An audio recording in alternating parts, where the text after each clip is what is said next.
This July, we're taking life seriously. Cardiac arrest is scary and more common than you might think.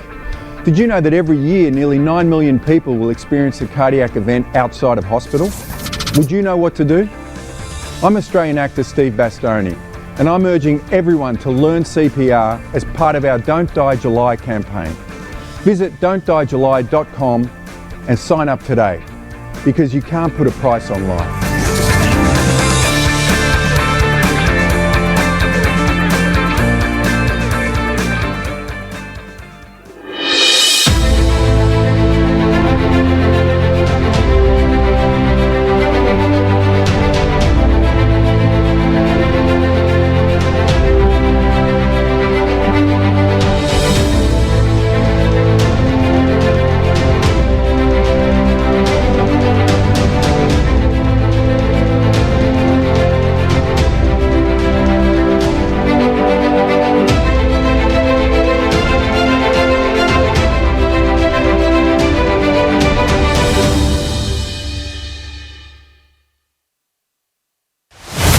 Critically analyzing global affairs. The Muckrakers on today's News Talk, TNT. Well, welcome back to the Muckrakers with me, Andrew Eborn. Here on the Muckrakers, we pledge to continue tackling the most pressing and controversial news issues of our time. Our mission is to shine more light and less heat in our unwavering quest to uncover the truth. And I always feel that it's vital not just to ask the questions, but also to question the answers. So today we're going to look at the threats against Venezuela and also claims of foreign interference in elections worldwide. And to help me do that, I'm delighted with the usual team of Martin J. and Dr. George Szamuely. Welcome to you both, gentlemen. Good to be with you. I almost don't need to do it, but they will never forgive me if I don't. I've got to tell you who they are. Martin J. is an award-winning journalist and editor of MAGHREBI.org and LEVANTIS.me. His career spans over 30 years, which has seen him work and upset virtually every big media title that ever there was. And on his Twitter X page, he proudly proclaims he's been fired by all of the media giants, but his favourite is TNT, especially the Muckrakers, because we look after him. We haven't fired him yet. CNN, however, I'm beginning to understand their quote. A good journalist, but a pain in the backside is what they say. So we love all that sort of stuff. And Dr. George Szamuely, I always happy to promote his book. He's a senior research fellow at Global Policy Institute in London. He's written for innumerable publications and is author of Bombs for Peace, NATO's humanitarian war on Yugoslavia. Now, before we get into this whole thing about election and interference, I want to talk about the breaking news we had overnight of Hamas. It says its leader, Ismail Haniyeh, has been killed while staying in Tehran. He was killed in an airstrike about 2 o'clock local time, reports say. And the group blames Israel for the attack. Israel, as I understand, not yet responded, but they previously vowed to eliminate Hamas's leader. It comes hours after Israel said it killed a senior Hezbollah commander in a strike in the Lebanese capital of Beirut. And the attacks on 2 senior Iran-backed militant leaders in the space of 24 hours has raised fears of further regional conflict. One of my big concerns is, apart from being very high up in Hamas, he was also one of the leaders in terms of negotiating a ceasefire. And whilst we're obliged in the UK to say that Hamas is a proscribed terrorist group, not just in the UK, but various other places around the world, he was one of the instrumental people in negotiating what hopefully was going to be a peace deal. What's your take on all of this, George? Well, I think you summed it up very well. I mean, he was one of the key figures in the so-called peace ceasefire negotiations that the Biden administration claimed that he was brokering, and that it had claimed it was already almost done. We're in the last 10-yard line. And it's very hard to see how these negotiations can continue if one of the key figures within the negotiation has been assassinated. And then, you have to assume that that was the objective. And, to be honest, it was always very unlikely that these ceasefire negotiations would succeed, for the obvious reason that Israel had no interest in signing any kind of ceasefire. And then it was always dishonest on the part of the Biden administration to claim, oh, we're almost there, everybody's on the same page, when over and over again, Netanyahu said that there's going to be no ceasefire until we've achieved our wartime objectives, which is the complete destruction of Hamas. Well, that means you intend complete victory, and therefore you're not interested in any kind of ceasefire. So that obviously is, I think it's not going to be, no more negotiations, at least for quite a while. But the other issue, and this is something we're going to talk about, is this is a big failure for Iran. And I think, that's something that we're going to have to really address, that this is a major humiliation of Iran, and not the first over the recent times. And Iran's going to have to step up and do something, because it's really being shown to be rather a paper tiger. Yeah, and he lived, basically, he was from Gaza. He lived in Qatar for several years, and he was in Tehran, I understand, for the inauguration of Iran's president. Martin? Yeah, I'm saddened by these events. I think there's a multitude of messages to unravel there. I think George probably hit the nail on the head when he talked about Iran and Iran's vulnerability. A lot of analysts in the region are talking about this online now and saying that this on its own, just detaching yourself from the implications of the peace talks, just the fact that the Israelis can carry out a strike like that within Iran really does highlight Iran's vulnerability, and politically, internally, the dynamic is now weaker than it ever was. And the Iranians will have to do something about that. They will have to step up to the mark and improve their security internally, and also make a bold statement to the Israelis in return. And so, Haniyeh, I hope I've pronounced his name right, he did live in Gaza. He's an interesting character. He lost 3 of his 4 sons and about 20 family members in the Gaza bombing. And I think for him to be removed now from the equation sends more than one message. First of all, clearly Israel is not even remotely serious about any sort of peace talks. Hot on the heels of Netanyahu coming from Washington, where he was told by Joe Biden, wrap it up now. He clearly isn't, because once that ends, I think that if there is a ceasefire of any sort, he fears that that's the end of his political virility, that he will actually be, he can only stay in office as he keeps this war going, and he believes that's his political right, if you like. But I think, secondly, you have to look at a strike like that and interpret it from a geomilitary perspective. In many respects, Israel is not doing very well against Hezbollah with this constant exchange of ordnance over the Israeli border on a daily basis. Hezbollah has had a number of key strikes in the last few weeks, which have really, I think, struck at the heart of Israel's vulnerability, militarily speaking.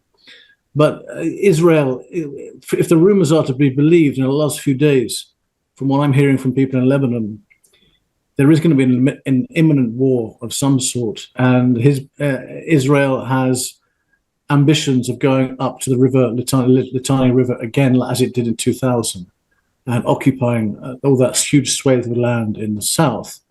It's going to be a different story this time than 2000 or even 82, because Hezbollah is now much bigger, more powerful, has a lot more sophisticated equipment. And its plan now, which is the worst kept secret in the Middle East, Hezbollah's plan, if that were to happen, is to, within a matter of hours, take a huge swathe of land on Israel's side as well. And one has to wonder what this strike is really saying. Is it a message to Iran that we have this sophisticated kind of weaponry that you don't have? We can actually send a bomb from thousands of miles away to hit somebody's living room within an apartment block. Hezbollah's weaponry is very sophisticated indeed, much, much more than it was in 2006. But I'm not sure they've got exactly that kind of match. We may well see in the next few days, but I would say they haven't. And I think it's a message from the Israelis. Look, if you think you advance, if you think you can advance on the battlefield of southern Lebanon or Israel, we will always be able to take out your leaders. So think again. That's one interpretation. Another interpretation, which I'm more leaning towards, is that I think we're also getting very close to an intervention, a Western intervention, which would halt this war, because things are getting really out of hand.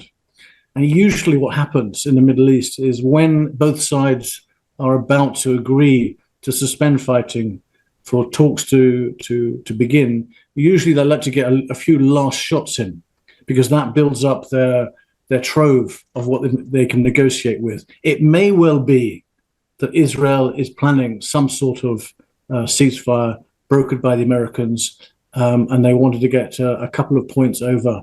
And this is a very good way of doing it. But to hit Israel, to hit Hezbollah, to hit all of its enemies in one go and really come out of it on top, I think it was a very effective blow. Israel will be very happy with it. The other thing that Israel will be countering on, and I would assume that this was part of the strike, part of their thinking, is that to take out somebody so senior within Iran guarantees a massive retaliation, a huge retaliation on Iran's part. May not be in the next few days, may well be in the next few weeks, because Iran and Hezbollah both serve the dish of revenge very coldly. They don't react very, very quickly. It's not a passionate attitude. But I think part of the ploy to bring in America, to drag America into a regional war, Netanyahu will figure that he could easily lose 100 or 200 Israeli citizens in a city in Israel by an Iranian strike, which would then justify a full-out international war with America helping the Israelis. He'll write that off. He would happily do that. We've seen how he'd happily kills his own people during October 7th, where the IDF just slaughtered a number of Israelis, and so I think that we should also factor that into it. We could be looking at a strategic planned retaliation, which Netanyahu will want to capitalize on.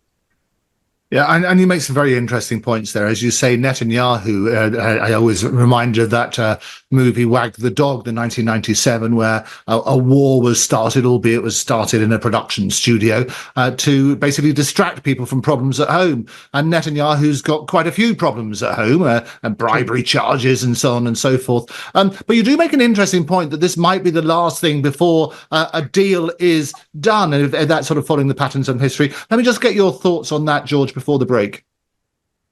Yeah, I'm not sure about that. I mean, it's an interesting theory, but if the United States at the moment is entirely bogged down with the election. It just isn't focusing on international affairs. Biden is a lame duck president. He really doesn't have the authority to engage in any serious diplomacy, whether it's in Ukraine or whether it's in Israel. So I would have doubts whether that's going on. I mean, it's possible, but I don't think that's the case.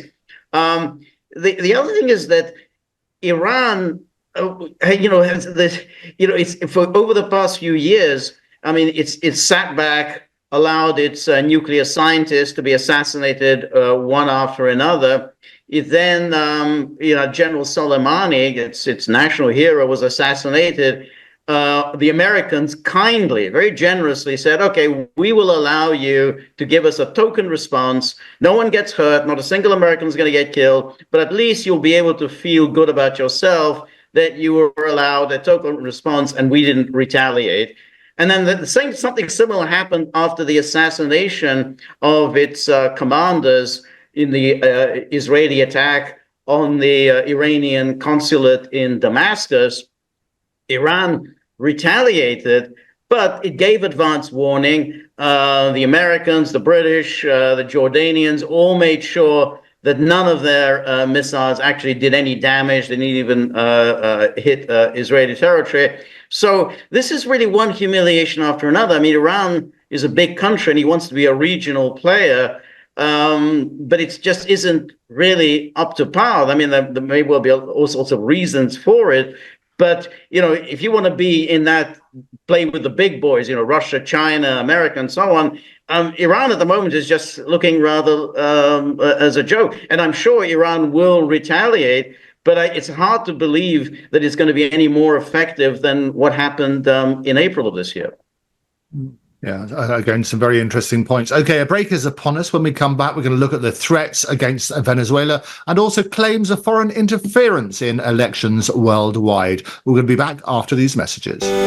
JDRF's vision is to create a world without type 1 diabetes. The type 1 diabetes community is at the heart of everything JDRF does. We were founded by the type 1 diabetes community. In the main, we are governed by the type 1 diabetes community, we're energised by the type 1 community, and we're accountable to the type 1 diabetes community. It's on their behalf that we exist, and it's on their behalf that we must succeed. JDRF exists to rid the world of type 1 diabetes. It's easy to say, but it's hard to do. So for us, that means rallying all the resources and all the people and all the organisations required to make that a reality as quickly as possible. The world's best researchers, exciting innovative companies, and the passion of the type 1 diabetes community, then delivered through the health system so lives get better every day, day after day, until the day we find a cure. To everybody in the type 1 diabetes community, no matter your age or stage with the disease, whether you were diagnosed recently or a long time ago, we need you to know that we are here working on your behalf to deliver a world without type 1 diabetes as quickly as we can. Thank you to everybody who's supported JDRF in so many ways. You are making our vision of a world without type 1 diabetes possible. A better business tip from TNT Radio. The benefits of advertising on today's News Talk, TNT Radio, should be clear to businesses of any shape or size. It can be accessed anywhere, anytime, by anybody, and is the perfect way to build brand awareness and stimulate digital activity. If you'd like more information about advertising on TNT Radio, simply fill out your details on our contact page and we'll be in touch. To find out more, go to tntradio.live. Tracking global corruption and threats that undermine our security. This is the Muckrakers on today's News Talk, TNT. Well, welcome back to the Muckrakers with me, Andrew Eborn. I'm joined by Martin J. and Dr George Szamuely, and we've been looking at developments around the world. And today's special is looking at elections and interference. And in particular, Venezuelan Defense Minister Vladimir Padrino Lopez has accused the Western-backed opposition of attempting a coup. And he's condemned widespread rioting in the wake of President Nicolas Maduro's election victory. George, I want to start with you on this one, as you're much more of an expert than a lot of us on this. Well, what evidence is there of Western interference in Venezuela? Well, the Western interference in Venezuela consists of innumerable coups that have been sponsored by the Western powers.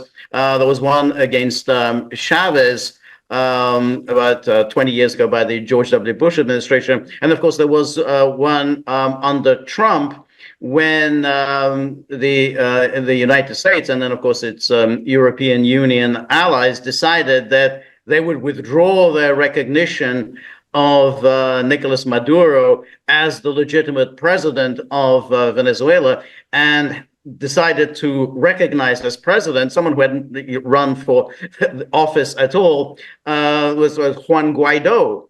And lo and behold, they said, Juan Guaido, he is the president of Venezuela. Of course, he wasn't president of anything. But as part of that recognition of Guaido as the president, the British seized the gold bullion, Venezuelan gold bullion that was lying in the vaults of the Bank of England, and the British still hold that.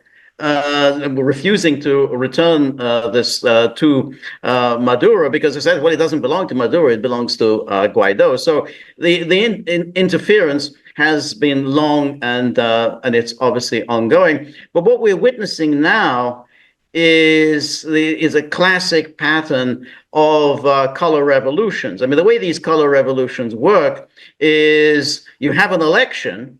Then when the election results come in and the Western-backed candidate has failed to win, then essentially, out comes a rent-a-mob and proclaim that, no, we won election fraud. The election was stolen from us. And then, of course, they demand that the Western powers intervene, impose sanctions, and worse. I mean, we saw this pattern. Of course, the classic case was in Belgrade in 2000 against Slobodan Milosevic, saying, "Oh well, that's it. You know, Milosevic has to step aside." But he's like, "Hey, the results don't show that he had lost." And then, of course, you know, then there are threats. Well, if the military don't step in and remove him, then you know, who knows what we're gonna do. So that happened. That was in 2000. Then they played the same game in Georgia, the so-called Rose Revolution in 2003, when they got rid of Shevardnadze, who had been a kind of a Western puppet, but he just wasn't quite as compliant as the Americans wanted. So they replaced him with someone even more compliant, which is Saakashvili. Then, of course, we had the Orange Revolution the next year in 2004. It's always the same pattern. Election, immediate cries of fraud. In comes the West saying that you're going to have to do something. You're going to have to rerun this election. You know, you got to change the result. And then, of course, we saw that in Kyrgyzstan, the Tulip Revolution, in 2005. We had that. Something similar in Armenia. I think that was called the Velvet Revolution. But it's the same pattern. You have the election, and then in comes the West and cries foul. Oh God, things have to change. Otherwise, we're going to get really nasty. Yeah, it is interesting, isn't it, looking at those patterns? And I think this is why it's relevant. You can get someone who's an expert on Venezuela, but look at the patterns about how this happens around the world in other elections. What's your take on it, Martin? Yeah, I think election interference is a kind way of saying regime change, isn't it? In many ways, because if you look at the history of America's intervention since the end of the Second World War, I mean, it's documented quite well. There's something like 80 or 81 cases of election interference. Now, the Americans would always argue, yeah, well, you know, most of that was Cold War stuff. You know, we had a lot to do out there. We had a lot of communist parties coming into in Central and South America and around the world. But I think there's been a transition. I think we've moved from backing coup d'etats around the place or backing dictators that we like to